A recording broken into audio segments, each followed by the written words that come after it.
نايلومي مصنعات مصحف قدوسنا كاب ግብረ ሐዋርያት 10:2 ካብ ቁጽሪ 1 ክሳብ 12 እዩ ኣነ ግን ክሳብ 11 ኸይደሎም መዓልቲ ካብ 12 ኒኖ ዝመጽእ ሰሙን ክንሪአይና ማለት እዩ ካብ ቁጽሪ 1 ክሳብ 5 ዘሎ ከንብብሞ ብድሕሪኡ እግዚአብሔር ዝምህረና ቃል ክንመሃሪና ኢየሱስ ጎይታ አሜን እንታይ በልሲ በቲ ዘመነቲ ንጉስ ሄሮዶስ ኣብ ሓያሎ ካብታ ማህበር ክፉእ ክገብሮም ኢሉ ዘርገሐ ንያቆብ ሓዊ ዮሐንስ ከኣ ኣሰየፎ እዚ ንኣይሁድ ባህ ከም ዘበሎም ምስራኣየ ድማ ወሲኹ ንጴጥሮስ ሓዞ ቀነ በዓል ቅጫ ከኣ ነበረ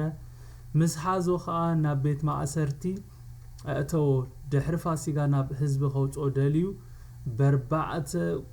በበርባዕተ ኮይኖም ክሕልዎ ነርባዕተ መደብ ኣቀይቲ ኣሕሊፉ ሓቦ ጴጥሮስ ከምዚ ኮይኑ ኣብ ቤት ማእሰርቲ ህልው ነበረ ታ ማሕበር ግና ምእንትኡ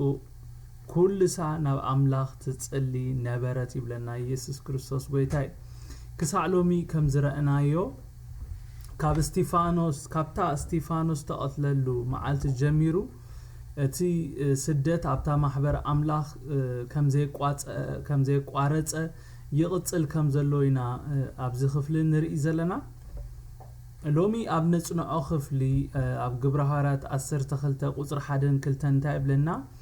በቲ ዘመነቲ ንጉስ ሄሮዶስ ኣብ ሓያሎ ካብታ ማሕበር ክፉእ ክገብሮም ኢዱ ዘርገሐ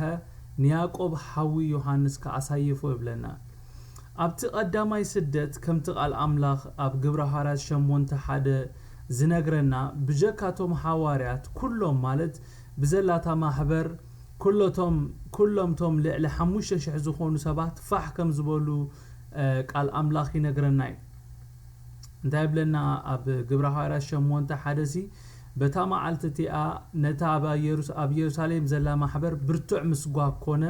ብዘይ ሐዋርያት ከኣ ኩሎም ናብ ሃገረ ይሁዳን ሰማርያን ተበተኑ ይብለና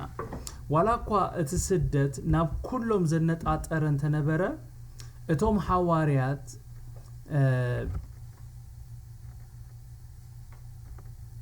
እቲ ስደት ኣቦትኡ ሆሎ ካብ ኢየሩሳሌም ኣይወጹን ነይሮም ካብ ኢየሩሳሌም ኮይኖም ስርሖም የካይዱ ነይሮም ኣብዚ ሰዓት እዩ እምበኣር ንጉስ ሄሮዶስ ኣብ ሓያሎ ካብታ ማሕበር ክፉእ ክገብሮም ኢዱ ዘርጊሑ ከም ውጽኢቱ ድማ ንያቆብ ሓዊ ዮሐንስ ማለት ንሓደ ካብቶም ሐዋርያት ሒዙ ኣሰይፍዎ ኣብ ቁጽሪ 3-4 እንታይ ይብለና እዚ ንኣይሁድ ባህ ከም ዘበሎ ምስራኣየ ድማ ወሲኹ ንጴጥሮስ ሓዘ ቀነ በዓል ቅጫ ከኣ ነበረ ምስ ሓዞ ከኣ ናብ ቤት ማእሰርቲ እትዎ ድሕሪ ፋሲጋ ናብ ህዝቢ ከውፅኦ ደልዩ በርባዕተ ኮይኖም ክሕልዎ ነርባዕተ መደብ ኣቀይቲ ኣሕሊፉ ሓቦ ብለና እዚ ኣብ ዝኾነሉ ሰዓት ማሕበር ኣምላኽ ኣብ ምንቅቃሕ ነይራ ምሳይ ደለኹም እዚ ማዓሲ ኮይኑ እንደህሪልኩምኒ ኣብ ኢየሩሳሌም ሪቫይቫል ኣብ ዝነበረሉ ሰዓት እዩ ናይ መንፈስ ቅዱስ ምንቅቃሕ ኣብ እስራኤል በዚሕሉ ዝነበረ ሰዓት እዩ እዚ ስደት ተላዒሉ ብዙሓት ማለት ነታ ማሕበር ዘሳድዱ ካብ ዝነበሩ ሰባት ከም እነ ሳኦል ዝደሃኑሉ እቲ ወንጌል ካብ ኣይሁድ ሓሊፉ ናብ ኣሕዛብ ከይተረፈስ ዝሰገረሉ ከም እነ ቆርኔልዮስ ምስ ኩሎም ስድራቤቱ ዝደሃኑሉ ብዙሕ ስራሕ ኣምላኽ ዝስራሓሉ እዋን ነይሩ እቲ እዋን ማለት እዩ እዚ ባህ ዘይበሎ ጸላኢ ነቲ ምንቅስቓስ ከዓግት እንተ ተኻኢልዎ ደው ከብል ኢሉ ኣብቶም መራሕቲ ማለት ኣብቶም ጎይታ 3 ዓመትን ፈርዓን ዘሰልጠኖም ወንጌል ንፍጥረት ኩሉ ክነግሩ ሓላፍነት ዝሃቦም ኣብ ተልእኾ ዘለዎም ክዝርግሕ ጀሚሩ መጀመርያ ኣብቶም ኣባላታይ ነይሩ ድሓር ግን ሕጂ ኢዱ ናብቶም ቀንዲ ዘዋፍርዎ ነቶም ቀንዲ መራሕቲ ናብኦም ከነጣጥር ከሎ ጸላኢና ንርኢ ዘለና ኣብዚ ማሕበር ኣምላኽ ቀሊል ሰብ ኣይኮነን ትንሲኢና ቅዱሳን በቃ ያዕቆብ ተሰዊኡ ወይ ድማ ተሰይፉ ኢልና ክንሓልፎ ንኽእል ነገር ኣይኮነን ማሕበር ኣምላኽ عبسبيا سئنا يعقوب حدا كابتوم سلسته بقربا مس يسوس جيزي زحلف زنبر السب ايونيرو قدسان قويتا يسوس نبيتروسن يوحنسن يعقوبن نبينهم فاليو انا وسده مسؤوم جيزي يحلف نيرو نزي ابلوكاس شمونته قطر 51 ماتيوس 17 قطر 1 كومون مارقوس 5:37 كيدنا خلينا نبب نخلينا بزح تقصات له لوقاس 9:28 ماتيوس 26:37 كومون مارقوس 9:2 14:33 كيدنا خلينا نبب كلنا ويتا يسوع كريستوس سبيسيفيكلي نبيتروس نيوحنس نياقوبن فاليو وسدوم كم زنبره فاليو فولي تريننج يبوم كم زنبره بقربا مس غويتا يسوع كريستوس كابتوم زحلفو زنبرو ازوم سلسته خم زنبرو نفلطينا محبر املاح قلف زخونه سبياسينا እዚ ኸይአክል ሄሮዶስ ሞት ያዕቆብና አይሁዳውያን ነቶም ጥፍአት ታ ማህበር ዝደልዩ ሰባት ከም ዘሐጎሶም ምስራአየ ቃል አምላኽ እንታይ ይብለና ወሲኹ ንጴጥሮስ ሓዞ ይብለና እቲ ጴጥሮስ እተተሐዘሉ ሰዓት ቀነ በዓል ቅጫ እንተዘይ ነበርኒ እንተዘይ ኸውን ነሩ ቅዱሳን ምሳይደለኹም በዓል እንተዘይ ኸውን ነሩ ሄሮዶስ ንጴጥሮስን መሰየፎ ነሩ ሽዕንሽዕ እግዚአብሔር ግን እዚ ኸውን ስለዘይ ፈቀደ ጴጥሮስ እቲ በዓል ቅጫ ዝበሃል በዓል ክሳዕ ዝሐልፍና ቤት ማዕሰርቲ አትዩ በበርባዕተ ኮይኖም ክህልውዎ نربعة مدب أكيد تحليف خبو هولو ينانري أتبع الكتشا كمتي أبزح حلف زتنا أنا يعني شو مونتا معالت تسأنه بعال سلزخونة هيرودوس انتايجيرو أتبع الكسع زحلف نبيتروس ببربعة خوينهم كحلوه نربعة مدب أكيد تحليفو هيبو بيتروس حدا سبيب توم نعوك هلو تمدبو أكيد تقنا 10 4 نمعالت مالتيو اتبزح نايتوم عقيت انتاي زرينا هيرودوس بيتروس كي حدم كسع كندي كم زسكو يزرينا مسايد اللهم اب قطر 5 انتاي بلنا بيتروس كم زو خوينو ابيت معسرتي يهلو نبره اتا محبر جنا مانتو كل سنه باملاخ تصلي نبرت يبلنا بيتروس نخموت معالتو ابز صبصبلو زنبره اوان اتا محبر املاخ بزعبو انتاي تجبر نيرا يبلنا بزي مقرا تصلي تمالد نيرا يسوع كريستوس كويتاي بيتروس ابز ساعات انتاي يحسب كم زنبره ايفلطني بزعباتي غويتا تزاربو وي زحوت تسفاتات يحسب نيرو ويس بقاناتي نجر بزي كبقيو اناون كم يعقوب كسيف يبل دينيرو ايفلطن تا محبر املاح كنا انتاي تجبر نيرا بزعبو مانتاو كل سا مالت معالتاوي نابتو كل زخل املاح تصلي نيرا يسوع كريستوس غويتاي امين هاليلويا كاب شدشت 11 انتاي بلنا هيرودوس كقربو مسحاسبه بتا قدميا زلاليتي بيتروس بخلته موقع تعاسيرو امونغو خلته اقيت دقيسو نبره توم حلوتي كاب افدغت بيت معسرت خوينم يحلو نبرو انه ها ملاخ እግዚአብሔር አብጥቁ ዶበለ አብታ ቤት ማዕሰርት ድማ ብርሃን በረኸ ንጴጥሮስ መሰንግሉ ተንከዮ ቀልጢፍካ ተንስ ኢሉ አበራበሮ እቲ መቃወሕ ድማ ካብዕዳው ወደቀ እቲ መልአክ አተዓጠቅ አሳንካውነ አቱበሎ ንሱ ድማ ኸሙ ገበረ እቲ መልአክ አክዳንካ ተኸደነ ሞሰዓበን በሎ ንሱን ወጽዩ ሰዓቦ ግና ኸራኢ ዝርኢ ዘሎ መሰሎ ይመስሎ ነበረንበር እቲ ብመልአክ ዝኾነ ሐቂ ምዃኑ ያስተውዓለን ነቶም ቀዳማይን ካልአይን በሪ ዝሕሉ ምስ ሓለፈ ናብትናብ ከተማ ዘእቱ ማዕጾ ሓጺን በጽሑ ባዕሉን ተኸፍተሎም ወጽዮም ከሓደ አደባባይ ምስ ሓለፉ ሽዑ ትመልአኽ ካብኡ ተሰወረ ጴጥሮስ ናብ ልቡ ምስተመልሰ ድማ እግዚአብሔር መልአኹ ልኢኹ ካብ ኢድ ሄሮዶስን ካብቲ ህዝቢ አይሁድ ዝጽበይዎ ዝነበሩን ኩሉ ከም ዘድሓነኒ በሐቂ ሕጂ ፈለጥኩ በለ ይብለና ኣብ ቁጥር 6 ኣዝዩ ዘገርም ቃሊና ነንብብ ቅዱሳን እታ ሄሮዶስ ከቅርቦ ምስ ሓሰበ በታ ቅድሚያ ዘላለይቲ ትብል ቃል ነስምረላ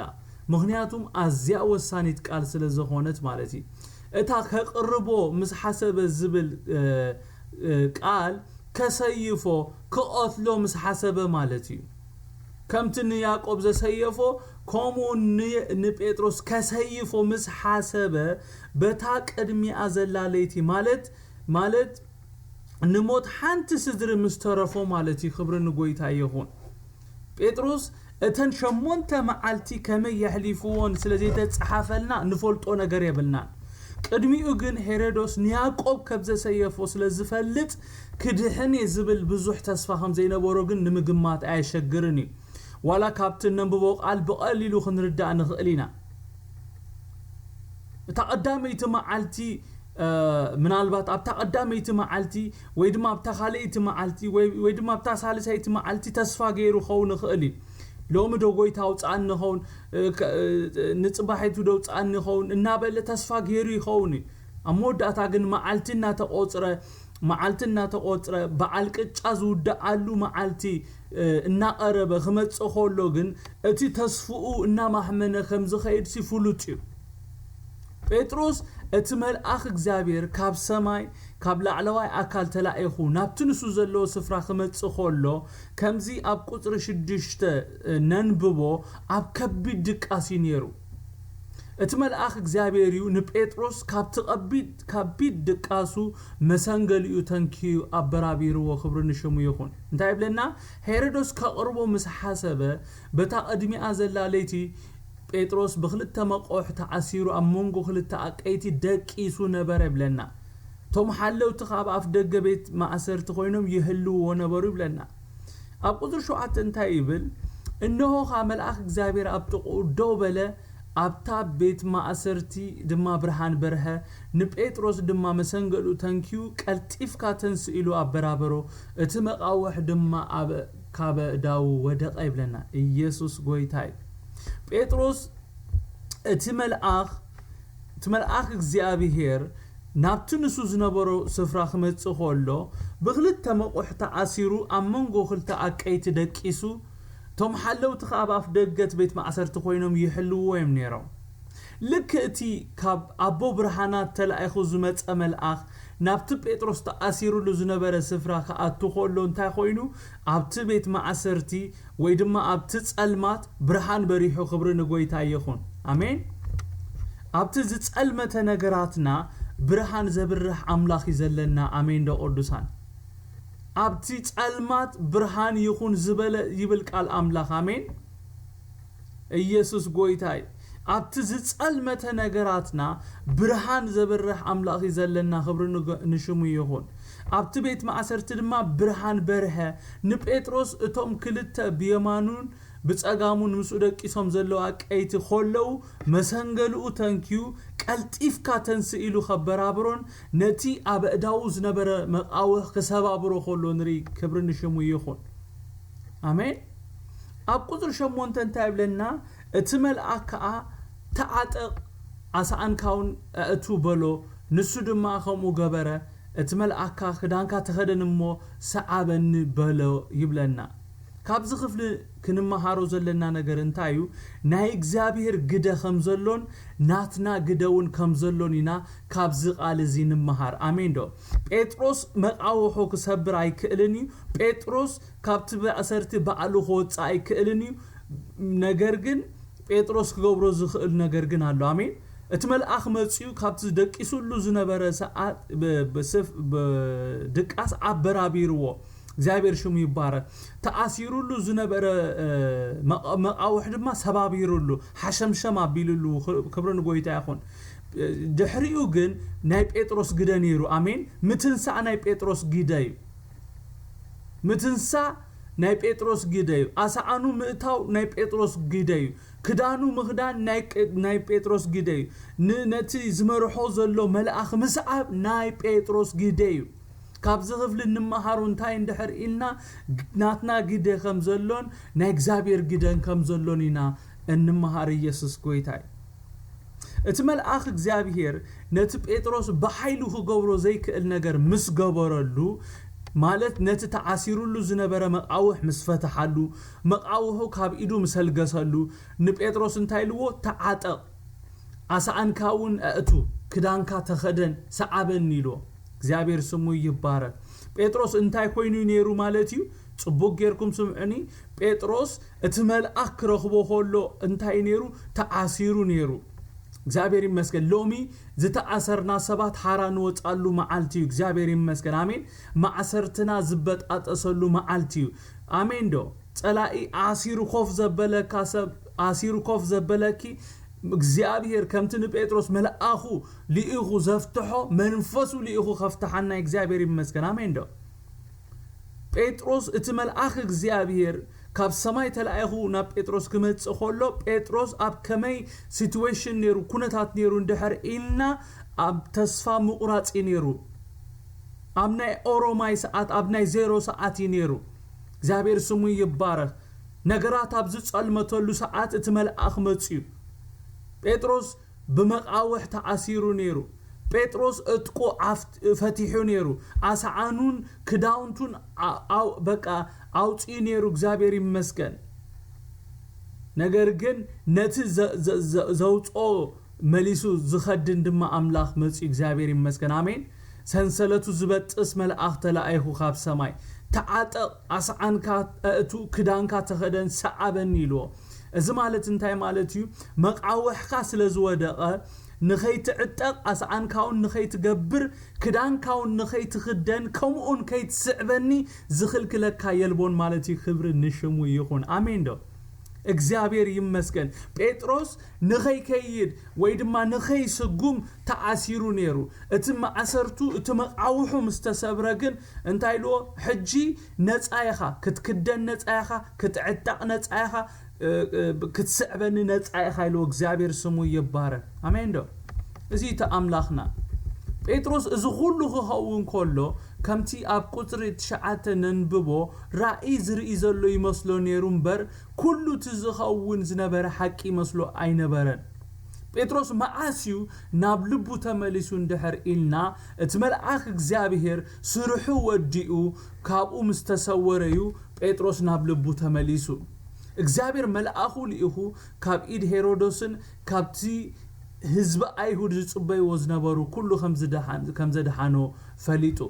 ታይብለና እቲ መልአካ ተዓጠቕ ኣሳዓንካውን ኣእቱ በሎ ንሱ ድማ ኸሙ ገበረ እቲ መልአካ ክዳንካ ተኸደን ሞ ሰዓበኒ በሎ ንሱን ወፂኡ ሰዓቦ ግና ኸራእይ ዝርኢ ዘሎ ይመስሎ ነበረ እምበር እቲ ብመልአኽ ዝኾነ ሓቂ ምዃኑ ኣየስተውዓለን ነቶም ቀዳማይን ካልኣይን በርን ዝሕሉ ምስ ሓለፈ ናብ ከተማ ዘእቱ ማዕጾ ሓጺን በጽሑ ባዕሉን ተኸፍተሎም ወፂኦም ካ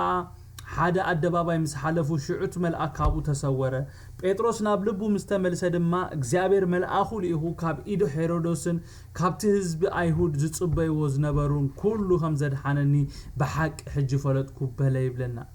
ሄሮዶስ ስለምንታዩ ንጴጥሮስ በብርባዕተ ኮይኖም ክሕልዎ ነርባዕተ መደብ ዓቀይቲ ኣሕሊፉ ሂቦም እንድሕር ኢልና ጴጥሮስ እዝን መበል ሳልሳይ ጊዜ ክእሰር ከሎ ቅዱሳን ጴጥሮስ ለመጀመርታ ጊዜ ኮነን ተኣሲሩ እዚ ንመበል ሳልሳይ ጊዜ ዝእሰር ዘሎ ኣብ ግብረ ሐዋርያት 4:3 ከምኡን ኣብ ግብረ ሐዋርያት 5 ካብ 17 ክሳብ 21 ምስ ዮሐንስ ተኣሲሮም ነይሮም ኣብ ተቀዳማይ ባዕሎም እቶም አይሁድ ኣፈራሪሖም ከም ዝሓደግዎ ቃል አምላኽ ይነግረናይ ኣብ ምዕራፍ 5 ካብ 17 ክሳብ 21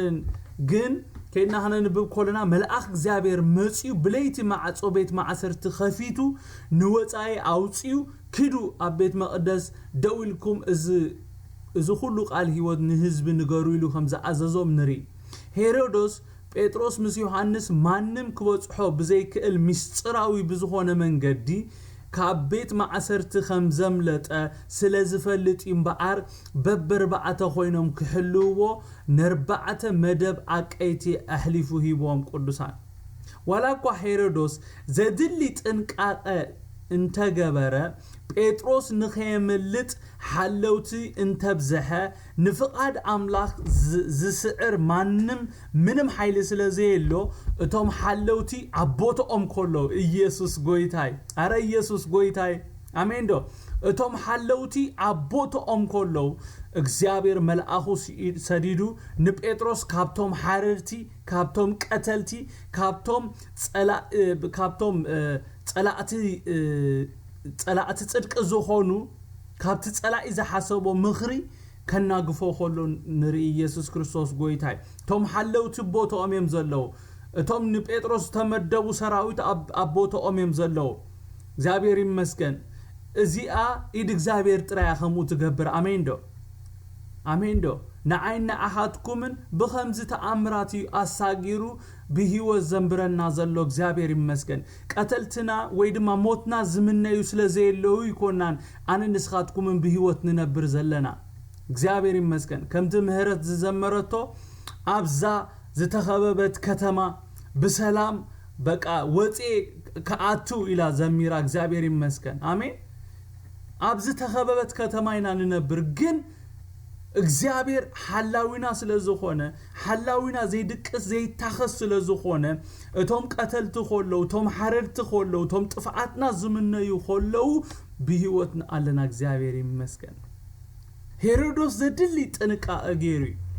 ሄሮዶስ ጴጥሮስ ከምቲ ምስ ዮሐንስ ምስጥራዊ ብዝኾነ መንገዲ ማንንም ክበጽሖ ብዘይክእል መንገዲ ካብ እስር ቤት ዝወጹ ሕጅውን ካይወጽእ زدلي تنقع غيري ولا قوات زدلي قدمه خونا زدلي مدلاوات بيتروس نخيملت انت غبره توم حلوتو ابو خلو توم نعوس تمدبو سراويت مس بيتروس كلو እግዚአብሔር بزدن كابتوم بلاعتي كابتوم قتلتي خدحنوم كلو نري እግዚአብሔር ስሙ ይባረክ አሜን እዚህ ተአምላኽና ካብዚ ክፍል እዚ እንመሃሮ እንታይ እንደህር ኢልና ናይ ጸሎት ኃይሊ ክሳዕ ክንደይ ከም ዝኾነ ኢና ካብዚ ክፍል እንመሃር አሜን ዶ እግዚአብሔር ስኡሉ ይኮነና አና ጸልይሉና አሜን ዶ ስለምንታዩ እግዚአብሔር ጸልዩ ኢሉና ስለምንታይ ከይጸለና ዝደለናዮ ወይ ድማ ንጽልዮ ዝፈልጥ አምላኽ ክነሱሲ ከይጸለና ስለምንታይ ዘይህበና እግዚአብሔር ቅዱሳን ጸልዩ ዝብለና ንሓደ ጉዳይ ስለምንታይ ጸልዩ ብለና መሲልኩም ስለምንታይ ክንጽልይ ደሌና መሲልኩም እግዚአብሔር ኣብ ህይወትና ጣልቃ ከአቱ እንደሕር ኮይኑ ክንፈቅደሉለና አለኹም ዶ ምሳይ ኣብ ህይወትካ ክሰርሕ ክትፈቅደሉ ክትክእል ኣለካ ኣብ ህይወትካ ክሰርሕ ፍቃድናትካ የድልዮ እዩ እግዚአብሔር ንሰባት ምስ ፈጠረ ሓደ ትእዛዝ አውጽዩ እንታይ ዝብል ትእዛዝ አውጽዩ በቃ ንምድሪ ይግዝኡዋን ይምለኹዋን ኢሉ እግዚአብሔር ንምድሪ ንሰብ ሕሊፉ ሂቡ ስለዚህ ሰብን እግዚአብሔር ፍቃድ ዝህቦ ኣብ ህይወት ወዲ ሰባት መጽዩ ክሰርሕ ኣብ ህይወትካ ክሰርሕ ኣብዛ ምድሪ እዚኣ ክሰርሕ እግዚአብሔር ክብሩ ክገልጽ ኃይሉ ክገልጽ ማንነቱ ክገልጽ ናተይናትካን ፍቃድ የድልዩ እግዚአብሔር ምጽላይ ማለት እምባር ንእግዚአብሔር ፍቃድ መሃብ ማለት እዩ እግዚአብሔር ኣብ ህይወትካ እግዚአብሔር በህይወትካ ሐሊፉ ክሰርሕ ፍቃድ መሃብ ማለት እግዚአብሔር ይመስገን ጸልዩ ለምኑ ዝብለና በኾሚዩ بزي فقاد እግዚአብሔር ስለዚህ ይሰርህ አሜን ዶ ታማህበር መስጸለየት እግዚአብሔር ግብረ መልስህ ኮሎንሪ መልአኹ ዲስፓች ክገብር ኮሎ መልአኹ ክልእ ኮሎንሪ እግዚአብሔር ስሙ ይባረክ ስለዚህ ቅዱሳን በዘይ ምጽላይና ዝጎለና ብዙሕ ነገር ይዘሎ በዘይ ምጽላይና ብዙሕ ነገር ይዝጎለና ክንጽሊ ኮለና ደማ እግዚአብሔር አብይወትና ጣልቃ አቱ ስርሑን ፍቃዱን ደማ ይገብር እግዚአብሔር ስሙ ይባረክ አሜን ስለዚህ ካብዚ ክፍል እዚ ኣብ ትምርት እንመሃሮ ነገር እንታይ እንደሕሪልና ናይ ጸሎት ኃይሊ ክሳዕ ክንደይ በቃ ክሳዕ ክንደይ ኣብ ከም ዝኾነ ኢና ንሪ ማሕበር ምእንቲ ጴጥሮስ መዓልታዊ ብዘይ ምቁራት ትጽሊ ስለዝነበረት እግዚአብሔር ጸሎት ጻድቅ ስለዝሰምዕ ጸሎቶም ሰሚዑ ንጴጥሮስ ካብቲ ሄሮዶስን እቶም ህዝቢ አይሁድ ዝጽበይዎ ዝነበሩ ሞት ከድሕኖ ሆሎ ንሪ ሄሮዶስ መዓሲ ዝወግሕ ክብል እቶም ህዝቢ አይሁድ ምስኡ ሞት ጴጥሮስና ተጸባበዩ ሆለው እቲ ኣብትናትና መወዳእታ ዝጅምር ጎይታ ኣብቲ ወሳኒ ሰዓት ኣብታ ናይ 0 ሰዓት ደበኺሉ ንምኽሪ ጸላኢ ከንቱ ገብሮ ሆሎ ንሪ ክብርን ሽሙ ይኹን አሜን ዶ ምናልባት ኣብ ከምዚ ኩነታት ዘለኹም ሰባት ክትህሉ ትኽእሉ ኢኹም በቃ ኣብ ናይ 0 ሰዓት ዝበጻሕኩም ሰባት ክትህሉ ትኽእሉ ኢኹም ንእግዚአብሔር እመኑ አሜን በይናይ ሰዓት ከም ዝመጽ አይትፈልጥዎን ኢኹም በይናይ ሰዓት ተገሊጹ ስርሑ ከም ሰራሕ አይትፈልጡን ኢኹም ከመይ ገይሩ ከም ዘናግፈኩም አይትፈልጡን ኢኹም ዘይሕሰብ እዩ ኣብታ ላስት ሚኒት ኣብታ ናይ መወዳእታ ሰከንድ ጴጥሮስ ካብቲ እስር ቤት ክወጽኢልካ ምሕሳብ ዘይሕሰብ እዩ እቶም ሰባት እቶም ዝጽልዩ ዝነበሩ ጽላሎቱ እዩ መልአኹ እዩ ገለን ተበሉ አይትደነቁ ምክንያቱም ተስፋ ዘይብሉ ሰዓት ይወጽዩ ኮጽ ኣብዘይ ክእለሉ ለይቲ ይወጽዩ ጴጥሮስ ማንም እሱር ለይቲ ኮጽ አይክልኒ ካብ ሚድናይት ተሓሊፉ ኮጽ አይክልኒ ትመላእኽ ሰዓት ክንዴ ከም ዝመጻውን አይንፈልጥን ኢና እንታ ኸብለኩም ኢለ ከውጾሲ ቁሩብ መዓልቲ ተሪፎ ነይሩ ሓደ መዓልቲ ኸውን ይኽእል ወይ ድማ ቁሩብ ሰዓታት ተሪፎ ኸውን ይኽእል ኣብታ ናይ 0 ሰዓት መጽዩ እግዚአብሔር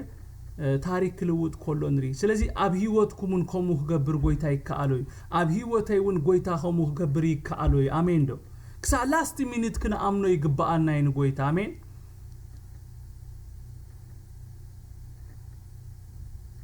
እቲ መቃውሕ እቶም ወተሓደራት እቶም ነቲ ቀዳማይን ካልኣይን በሪ ዝሕሉ ሓለውቲ ማዕጾ ሓጺን ኣብ ቅድሚ አምላኽና ምንም ማለት አይኮኑን አሜን ዶ እቲ አቢድና ዘሎ መቃውሕ ይኹን በቃ እቲ አቢድ ጴጥሮስ ዘሎ መቃውሕ ይኹን እቶም ወተሓደራት እቶም ነቲ ቀዳማይን ካልኣይን በሪን ዝሕሉ ሓለውቲ ማዕጾን ማዕጾ አስራዝን ኣብ ቅድሚ አምላኽ ምንም ማለት አይኮነን ቅዱሳን አሜን ክሳዕ ጎይታ ዝግለጽ ጽራዩ እቲ ንዓና ዓብ ዝመስለና ነገር አቡ ኮይኑ ዝረአየና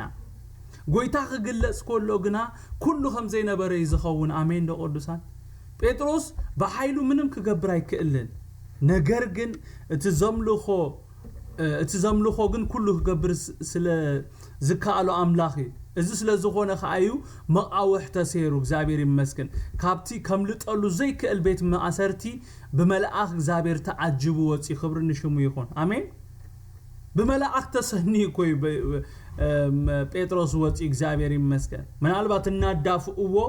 እቴሞ ሆኑ ሁሉም እናጋፍኡዎ የእቴሞ ሆኑ ሁሉም ነገር ግን እግዚአብሔር ይመስገን ሰማይ መልሲሂው እግዚአብሔር ይመስገን ኮጽ ሆሎ ግን በመላእክ ተዓጅቡ እግዚአብሔር ይመስገን እቲ ኣብ ልዕሊኡ ተዓጺ ዝነበረ ማዕጾ ባዕሉ ማንም ካይተንከፎ ኢድ ካይተንከፎ ክኽፈት ኮሎ ንሪ እግዚአብሔር ስሙ ይባረክ አሜን ኣብ ትንቢት ናሆም ምዕራፍ 1 ቁጥር 7 ከምዚ ዝብል ቃል ኣሎ እንታይ ብልሲ እግዚአብሔር ሰናዩ አሜን ዶ እግዚአብሔር ሰናዩ በሉ እግዚአብሔር ይመስገን ሎ ማዓልቲ እግዚአብሔር ሰናዩ በማዓልቲ ጸበባ ዕርዲዩ ነቶም አቁ ተማዕቆቡ ድማ ይፈልጦም ይብለና እግዚአብሔር ይመስገን አሜን ዶ ጥራህ አነ ንስኻትኩምን ኣብ እግዚአብሔር ንማዕቆብ እንበር አምላኽና ካብቲ ዘፍራሐና ነገር ከናግፈና ከምዚ ኣብ ህይወት ጴጥሮስ ዝገበሮ ኣብ ህይወትና ተአምራቱ ምርአይና ዘይተርፍ እግዚአብሔር ይመስገን አሜን ዶ ሃሌሉያ እግዚአብሔር እንታይሉ ናሆም እግዚአብሔር ሰናዩ ይሉ በመዓልቲ ጸበባ ድማ እርዲዩ ነቶም አብኡ ተማዕቆቡ ድማ ይፈልጦሚ ኣብ እግዚአብሔር እንደሕር ተማዕቆብና ሰና እግዚአብሔር ሰናይ መዃኑ እንደሕር ፈሊጥና ንሱ በመዓልቲ ጸበባ እርድ ኾነና አሜን ከምትን ጴጥሮስ እርድ ዝኾኖ ከውል ዝኾኖ እግዚአብሔር ይመስገን አይና አሃትኩምን ኮሙ ኾነናይ ጎይታ ብነገር ኩሉ ይባረክኩም ጸጉኡ ይብዛሐልኩም